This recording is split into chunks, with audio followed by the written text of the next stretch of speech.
In fourth position is Piquet, fifth is Nigel Mansell, sixth and seventh, the two Ferraris of Berger and Alboreto. So it would seem that no matter who Ferrari put as number two to Alboreto in their team, he beats the team leader, because Berger, in his first race for Ferrari, is ahead of his team leader, Michele Alboreto. Pretty close to the Brazilian, and it's limping, and that is Nigel Mansell's car. Nigel Mansell limping on lap 46 in the Williams. He was in fourth position, left front down. And I can't tell my front from my rear, for which I apologise. Nigel Mansell's left rear tyre, as you can well see, and he keeps well to the right of the circuit as he drives in. In eighth position, it is Stefan Johansson, ninth Chiva, and 10th Warwick, and sparks flying and a Ferrari blowing. That's Gerhard Berger's car, the spare car of Gerhard Berger, out at the conclusion of the second lap, with obviously a blown engine or a blown turbo. Prost is fourth, Boutsen is right behind him. There is Teo Fabi in fifth place. That is Patrese in sixth position. Into the pits with the back of the car aflame comes Gerhard Berger. The Belgian Grand Prix full of incident. This is the second start of the race. We are now into lap 3 with Nelson Piquet leading by some 1.2 seconds. Sixth in his second, fifth in his third. I suppose he's going to be winning round about France, and that may not be so funny as a lot of people think. And there goes the spin, and that is Philippe Alliot in the Lola, but he's recovered magnificently, and now Alliot has been passed by Ghinzani. Ghinzani goes up into seventh place by passing Ghinzani, who had laboriously caught the Italian, and there is Alain Prost motoring interestedly along behind them.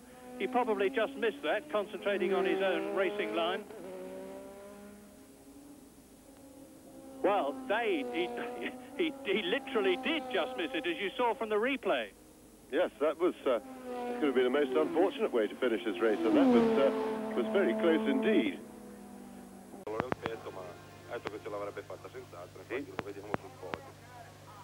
Sì, ci sembra un pochino provato dell'espressione. Ci sembra provato. Ma non vedo Piquet, dove è andato a finire?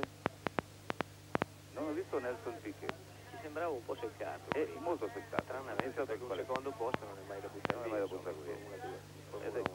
Ed ecco la classica scena tradizionale con Peter Ward che fa letteralmente il bagno, e vedete la guardia del corpo del principe che non vuole evidentemente che il principe venga toccato nemmeno con lo champagne. Poi sembra invece molto divertito della scena. Ah, ecco, Nelson Piquet è rifatto vivo. I don't think he'll unlap himself in 2 more laps. Be more concerned about the car finishing at this Well, point. at this stage, I would be very concerned about it. He must be really nursing it home. There we see the leader's getting really cheeky now. He's waving to the crowd or the cameraman. And this with 57 complete. I was so glad to read a report the other day that Ayrton Senna, who presents such a dour face to the world, is in fact incredibly human, as he was arrested outside a bar in Monaco at 4 o'clock in the morning after his win at Monte Carlo, so he's obviously very human after all. Gerhard Berger, the popular, cheerful Austrian, who is taking the place of Niki Lauda in the affections of his home country, left the Benetton team last year after winning in Mexico, after giving the Benetton team their first ever victory. He joined Ferrari. He has signed for 1988 as well, leaving the Ferrari lineup for next year unchanged. Behind the Ferraris is Andrea De Cesaris, a man who's taken his share of criticism over the years, but is in good form here at Silverstone. He's been very quick in the Brabham BMW, and he is ahead of Stefan Johansson, the Swedish driver who left Ferrari after 2 years at the end of last season and joined the McLaren team as teammate to Alain Prost. De Cesaris, of course, is pushing earplugs into his ears. Now, you've seen a lot of shots from this. Let's hope that today we see rather more, because in the past, incidentally, this is Nakajima. There he is, the only Japanese driver in Grand Prix racing. and he's done extremely well to get 3 points already, because every circuit he has driven at has been for the first time, or almost every circuit, certainly in a Grand Prix car. Now you are looking at the camera's eye view that we hope to be giving you a lot of shots from. Quatrième Nakajima, les deux, voilà Piquet sur le podium, les deux Williams, les deux Lotus, les 4 moteurs Honda aux 4 premières places, puis 5e Warwick sur la Arose Megatron préparée par Heini Madère en 5e position, 6e Théo Fabi sur Benetton, abandon de Prost. Au championnat du monde, Senna a toujours un point d'avance, mais cette fois sur le duo Piquet-Mansell, Prost reste à ses 26 points. Prochaine étape dans 15 jours, le Grand Prix d'Allemagne, pour lequel Prost même qu'il ne pourrait pas soutenir ce rythme durant la course, car le circuit d'Hockenheim va rendre les moteurs extrêmement gourmands, et la réputation de gourmandise que l'on fait au moteur Honda n'est peut-être pas pleinement justifiée, ou pas systématiquement justifiée. Il faut être sage pour manipuler et pour faire de telles affirmations. Toujours est-il que Mansell, lui, est très inquiet. Prost l'est aussi. Il me disait tout à l'heure qu'il va... Nigel Mansell takes the lead, and let's see how long Alain Prost takes. Nigel Mansell pulling away, of course, but he will have to come in later to change his tyres. And that's a... No, it's not. What has happened? Prost stopped. It was only 6.7 seconds from start to stop, and then he stopped again. And still, he is in.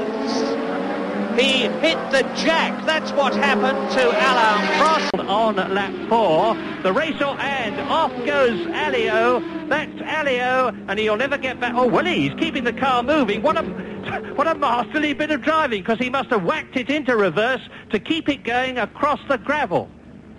Yes, that was very quick thinking, but for a man who's had so much practice, he really ought to be able to sort that sort of thing out, because he's entertained us royally all through Friday and Saturday in qualifying by spinning variously at several places, and as I say, with all that practice, he ought to be able to deal with the car that's spinning. Now it is all set for the go on the grid, 52 laps. And away they surge. Good start for Piquet, good start for Mansell, and into third position sprints Theo Fabi by passing the Ferrari of Gerhard Berger. And as you see, as usual, as very often here, there is a shambles. Then the Benetton of Fabi.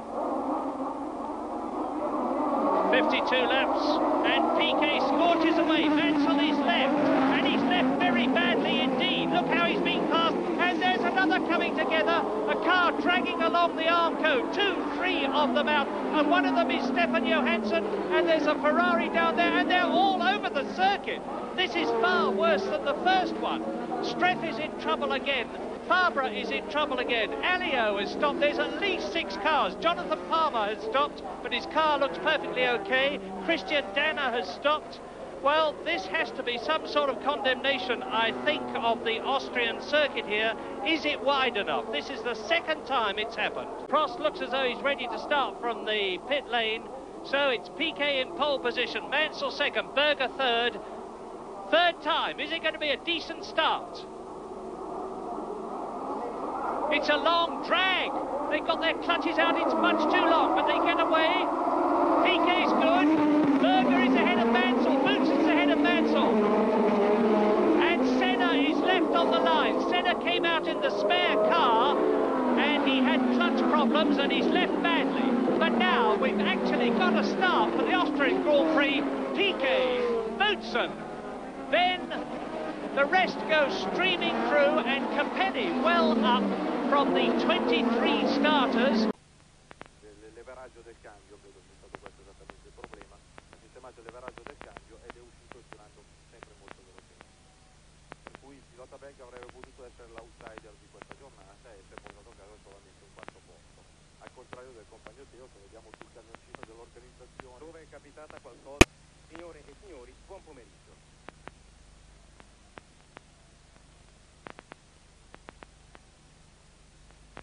You've got an enormous bump on your head. Can you let them see it? I don't know where they are. right up there. Oh, I'm sorry.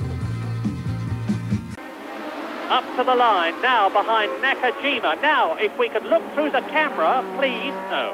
We could have seen Mansell passing us. Not too late. Will the camera to come on as Nigel Mansell comes up behind Satoru Nakajima, and Nelson Piquet must be closing now on red 5, Nigel Mansell, as he comes round the sweepers at the back. No, the gap is actually increasing. It's now 6.6 seconds. So Mansell, now he's going to go through. Dummies to the left, and oh, thank you, here we go. This is Nakajima. Look for Nigel Mansell coming through on the right. So you saw it from overhead. Oh well, can't win them all. And there is the yellow Lotus with Mansell streaking away from it. Stefan Johansson is now up into 6th place, thanks to Barbie and Boutsen going in for tyres, and Alain Prost, as we join Nakajima, is in 7th place, 4 seconds behind Johansson. Look at the curves. As I say that, they always move to another camera, but they've moved to enable us to look at the Ferraris. We've often criticised Satoru Nakajima for his Grand Prix driving. That's tough on him with the TV camera on his Lotus, but we're good friends, really. It's not the camera that's the problem, Senna, son.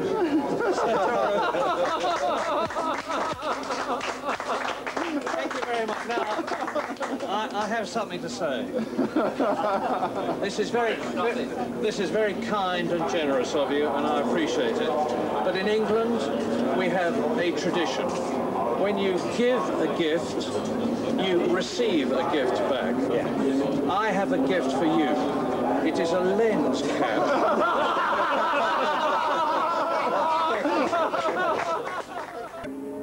Yes, just one corner to go now, and Berger is into it. Glenn Dix is out. There he is with the checkered flag. Watch his technique of Gerhard Berger, who, in spite of having a terrible practice with illness, has won for the 2nd time in 2 Grand Prix. So, victory in Australia, the last World Championship race of 1987 for Gerhard Berger. Senna finishes in 2nd place. Alboreto will be 3rd in the Ferrari. And once again, we see a passenger on the side pod. Berger has got his helmet off, and it's Britain and De Cesaris who is riding back with him. So Berger not only wins the race, but does a good turn.